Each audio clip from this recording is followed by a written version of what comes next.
नमस्कार, म डाक्टर अनुज जन कार्की, पेन फिजिशियन तथा एनेस्थेसियोलोजिस्ट।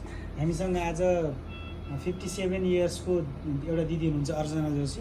उहाँको L4 L5 मा चाहिँ नसा चेपिएको देखिरहेको छ अनि हाम L4 L5 र L5S1 मा चाहिँ अनि उहाँको मेन समस्या भनेको उहाँको L5S1 को राइटतिरको छ। त्यसकारण हामीले चाहिँ L5S1 को राइटतिरमा चाहिँ ट्रान्सफोरामेनन र कौडल हाल्ने चाहिँ हामीले आज प्लान गरेको छौँ। यसपछि इन्जेक्सन लगाएपछि कतिको उहाँलाई चाहिँ आराम हुन्छ हामी कुरा गर्नेछौँ।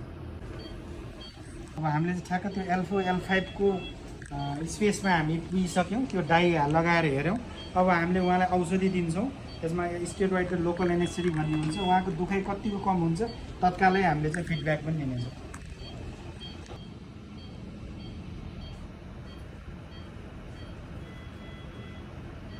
खिचौँ खाएमा नचलिकन अस्ति यत्तिकै बस्दाखेरि पनि अहिले त रौँ रौँ भइरहेको थियो नि त। रमरम त्यो दुखाइ कम छ कि छैन त्यो चाहिँ भन्नु। कम छ? कम छ नि होइन?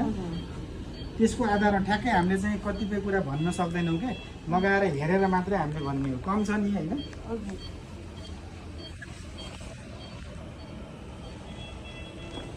एक बार बस खिचौँ।